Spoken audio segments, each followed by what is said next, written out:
Good morning. My name is Robert McConnell, and I'm the BCI captain for the New York State Police in Troop G. I would like to thank members of the media for being with us today. I'm joined at the podium by Zone Commander Captain Gary Denise, Assistant BCI Commander of Troop G, Lieutenant Andrew Cornell, Acting Director of Forest Protection, Dave Patcher, Deputy Commissioner Matthew Franklin, Acting Colonel Brian Gillis, Captain Scott Daly from the Department of Environmental Conservation of Public Protection. The New York State Police and our partners is currently investigating the homicide of Melina Frattolin. I want to remind everyone that this is an ongoing investigation, and this information is preliminary and subject to change. On Saturday, July 19th, 2025, at approximately 10 o'clock p.m., Warren County 911 received a call from a man reporting his 9-year-old daughter missing with a possible abduction in the area of exit 22 of I-87 Northway in Lake George. The child was identified as Melina Frattolin, age 9, and the caller as her father, Luciano Frattolin, age 45. The New York State Police and Warren County Sheriff's Office immediately responded to the area of exit 22 of the Northway and initiated investigation and attempt to locate Melina. On Sunday, July 20th, a search detail comprised of officers from multiple agencies conducted an organized search in the town of Ticonderoga, New York. In an area Mr. Frattolin was suspected of having visited. During that search detail, at approximately 10:50, members of the New York State Police Forest Rangers located Melina deceased in the shallow portion of a pond. This investigation has revealed that on July 11th, 2025, Mr. Frattolin and Melina, both residents of Montreal, Quebec, legally entered the United States for the purpose of a vacation.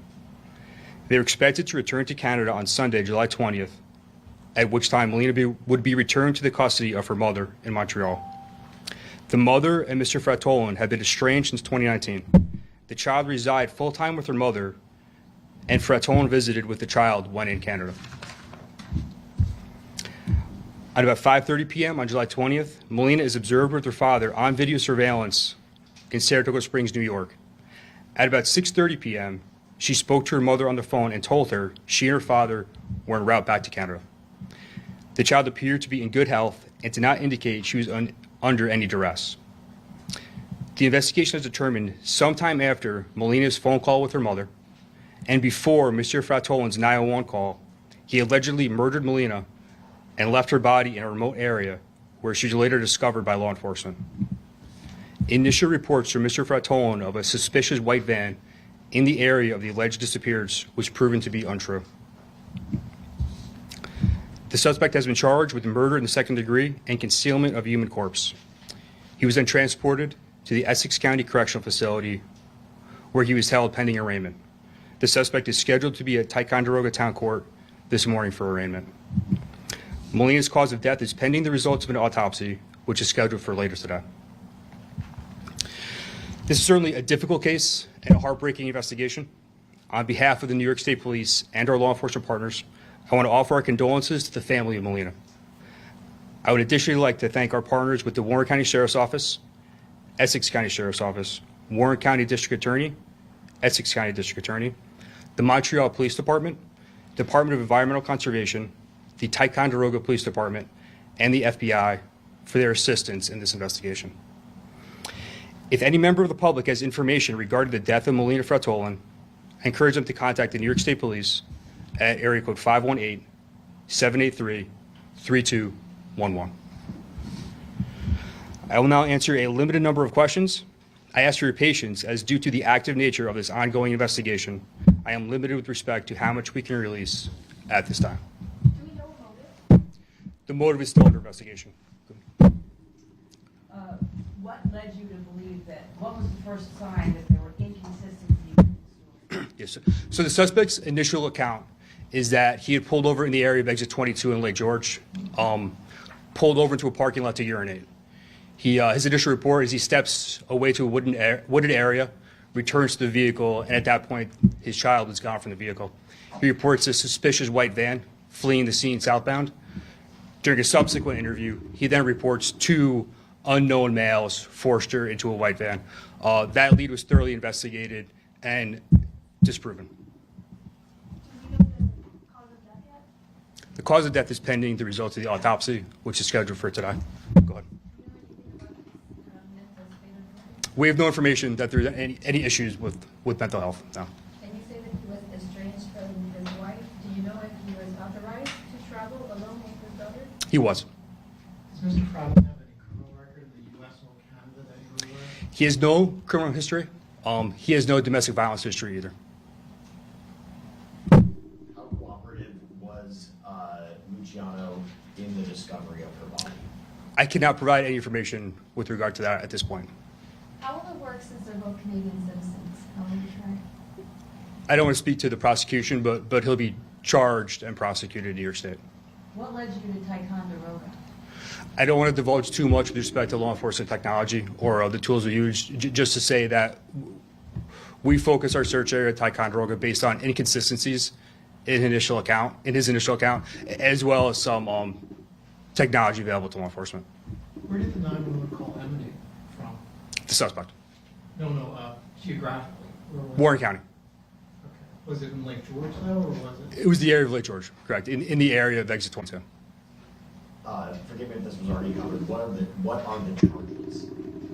Murder in the second degree and concealment of the human corpse. In terms of the Amber Alert, I know there's been reports of some people getting it, some not. Can you just tell us what the process was in issuing the Amber Alerts and what times? I don't have the time in front of me, but I can tell you just any time an Amber Alert is issued, there's a balance between providing prompt information to the public, but also ensuring that information is accurate and reliable. We don't want to numb the public with unvetted alerts. So in this case, it was difficult to confirm some of the initial information provided by the suspect. Do we have a witness of him visiting the U.S. or where they were? It was just a vacation. It was a planned vacation. They visited a couple locations in Connecticut as well as New York. They were most recently in New York City. You said surveillance was in Saratoga Springs. Was that the last piece of surveillance you received, or was there anything more than that? That's correct.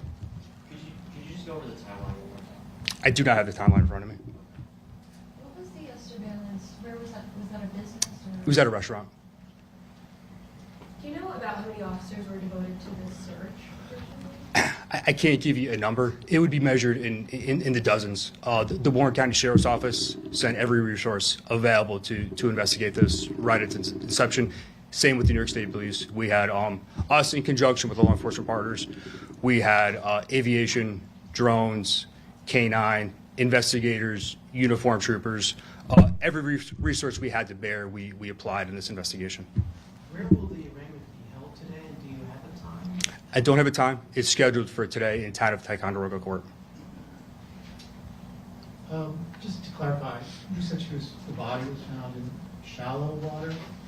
In the shallow portion of a pond in a remote area. That's correct. What area was that? We're not divulging the location at this point.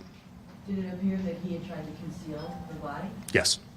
How do you think the response was? You had a multi-agency search in a very short period of time. How did that work for you? How do you think that went? Public safety is always our number one priority. While these cases are very rare, they are incredibly tragic. And I just want to ensure the public that the New York State Police and our law enforcement partners will always utilize all available resources to apprehend any offenders that endanger children. Can you talk at all about how difficult this case was involving a 9-year-old girl? It was very difficult. It's very emotional. I was at the command post when we received notification that she was deceased. It was very difficult and emotional. At that point, though, the best we could do is provide some measure of justice to the family, and we are just fortunate we're able to do that in this case. Did he stay like within police presence after that 911 call, or was he like under any sort of observation? I'm sorry, can you say that again? After Luciano made the 911 call, did he stay under any sort of observation by police? Was he, I guess, in sort of some sort of police presence up until his arrest?